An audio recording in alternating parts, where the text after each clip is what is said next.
কার উপরে গিয়েছিল হযরত ইব্রাহিম আলাইহিস সালামের উপরে। তার উপরে নির্দেশ আসলো ৮০ বছর বয়সে খাতনা করতে হবে, তার গায়ে মুসলমানি। ওনার হাতে ছিল কুঠার, কুল।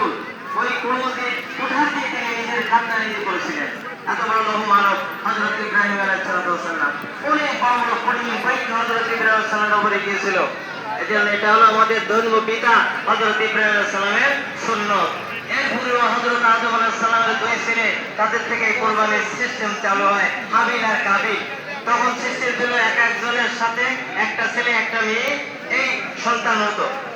এক জোড়ার ছেলে আর এক জোড়ার মেয়ে, এক জোড়ার মেয়ে আর এক জোড়ার ছেলে। সে মতে কাবিলের সঙ্গে যে মেয়েটা হয়েছিল অত্যন্ত সুচির রূপবান রূপবতী, হাবিলের সাথে যে মেয়েটা হয়েছিল উচিত গদাকার। তাহলে হাবিলের সাথে যেটা হয়েছে ওটি পড়বে কাবিলের, আর কাবিলের সাথে যে সুন্দর রূপ করে মেয়ে হয়েছে সেটা পড়বে কার? হাবিলের।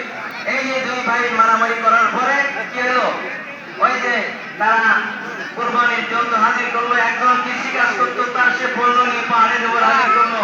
আরেকজন ভেড়া পালন করতো, তার সেটা নিয়ে হাজির হলো।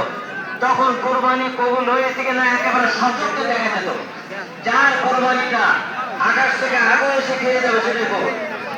হযরত হাবিল আলাইহিস সালামের কোরবানি আকাশ থেকে আগুন এসে খেয়ে ফেলল। তাহলে এখানে হাবিল কেটে গেল। এরপরে কাবিল কাঁদল না, ওর সঙ্গে যে হচ্ছে ওই মেয়েটা সে নেবে। সেখান থেকে কোরবানির সিস্টেম কি চালু, সংক্ষেপে বলি। এরপরে হুজুর আকরাম সাল্লাল্লাহু আলাইহি ওয়াসাল্লামের কাছে সাহাবা কেরাম আজমাইন জিজ্ঞেস করলেন, ইয়া রাসূলুল্লাহ মা হাজি রাজাই, এই কোরবানি করে আমাদের লাভ নাকি হবে কি বলেন?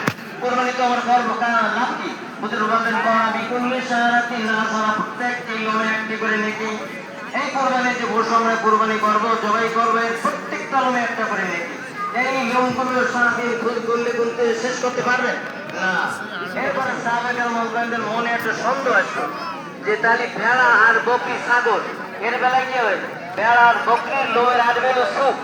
সাহাবায়ে কেরাম বললেন সব সুখ হয়ে রাসূলুল্লাহ, ভেড়া আর দুম্বার বা বকরির লোমের বেলায় কি হবে? হুজুর বললেন ক্বালা বিকুল্লি শারাতিন মিনাস সুকি হাসানা, ভেড়া এবং বকরি এবং দুম্বার লোমের বেলায় প্রত্যেকটি লোমে একটি করে নেকি। সেই জন্য কুরবানি যাদের উপরে আমাদের ওয়াজিব আছে, আমরা অবশ্যই কুরবানি করব। কারণ হুজুর আকরাম সাল্লাল্লাহু আলাইহি ওয়াসাল্লাম বলেছেন, মা আমিলা ইবনু আদম মিন আমালি ইয়াউমিন নারা বাইনাল্লাহি মিন ইরাকিদ দাম ফাইন্নাহু লা ইয়াতি ইয়াউমাল কিয়ামাতি বিকুরুনি ওয়া শারবি আল্লাহ ফাইন্না তামালাকা ফি মাকানিন ক্বাবলাকা বিলাদ আও কামা ক্বালা আলাইহিস সালাতু ওয়াসসালাম। হুজুর বলেন যে কুরবানির দিন রক্ত প্রবাহী উত্তোলন, তার মানে কুরবানি ছাড়া অন্য কোন আমল আল্লাহর কাছে এত পছন্দনীয় নয়। সবচেয়ে এই আমলটা আল্লাহর কাছে কি বেশি পছন্দনীয়। এই কুরবানি করা পশুর লোম, ফুল সব সহ কি হবে? ময়দানে মাসে উপস্থিত হবে। বিকুরুনিয়া ওয়াশারিয়া ওয়াজলাফিয়া, এই সব সে কি ময়দানে কিয়ামতের ময়দানে কি হবে? উপস্থিত হবে। আর কুরবানি করার সাথে সাথে রক্ত মাটিতে পড়ার আগে আল্লাহ রাব্বুল আলামিনের দরবারে কবুল হয়ে যায়। এজন্য হুজুর আকরাম সাল্লাল্লাহু আলাইহি ওয়াসাল্লাম বলেছেন, ওয়াতিবু বিয়া নাফসা, তোমরা কুরবানি করে খুশি থেকো। কুরবানি করতে হবে লিল্লাহি খালিস, আল্লাহর জন্য। আমার সম্পদ আছে তাই আমি কুরবানি করলাম। আমার উপরে কুরবানি ওয়াজিব। গোশত খাওয়ার উদ্দেশ্য করলে কাজ হবে না।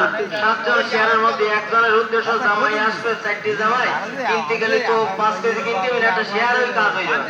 তাহলে কলা বেচা চলবে, রসটা খাবে।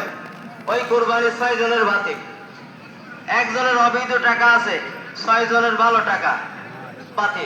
এই জন্য কুরবানি করবেন দেখে শুনে, শেয়ার নেবেন। 7টা ভাগ সমান করে করবেন। 3 ভাগ 7 ভাগের এক, প্রত্যেকটা ভাগে 3 ভাগ করে, 1 ভাগ এতিম গরিব মিসকিন, 1 ভাগ আত্মীয়, 1 ভাগ নিজে রাখাবেন। যদি মনে করেন গোশত একটু হবে না, সব খাই হলেন আপনি, সমস্যা নেই। ছোট ছাগল জমি করেন দেওয়ার কায়দা নেই, সমস্যা নাই, জায়েজ। এজন্য আমরা কুরবানির ব্যাপারে, এই কুরবানি কোন অংশ দ্বারা কোন পারিশ্রমিক দেওয়া যাবে না, তাহলে ফরফিট হয়ে যাবে। বুড়ি বেচছেন, পা বেচছেন, না না কিছু বেচা যাবে না। বুড়ি একজন আপনার এই গোশত কোটাকাটা করে দিল, 100 টাকা দিতে কষ্ট হয়, 1 খামচা গোশত দিলেন, আপনার কুরবানি বরবাদ হবে না। এই কুরবানির গোশত দ্বারা কোনো কিছুর পারিশ্রমিক হবে না। কুরবানি করার পরে পশুর দড়ি ফড়ি সব কি করে দিতে হবে? গান করে দিতে হবে। আর চামড়া কি করবেন? যেখানে এতিমখানা আছে, লিল্লা বোর্ডিং আছে, তাহলে খলি নগর দিতে, দাসকারি দিতে, সব জায়গায় নাকি। এবং গরিব মিসকিনকে দেবেন, ভয় করে আবার ওই সিগারেট খেয়ে উড়ি ফেলে কিনা, আবার গাঁজা আছে, এর সাথে আরো অনেক কিছু আছে, যাক ওদিকে না যাই। এজন্য আমরা এমন জায়গায় যাবো যেখানে কাজে লাগে। তেমন জায়গায় আমরা কি করবো? এই কোরবানির চামড়া দিয়ে দেবো।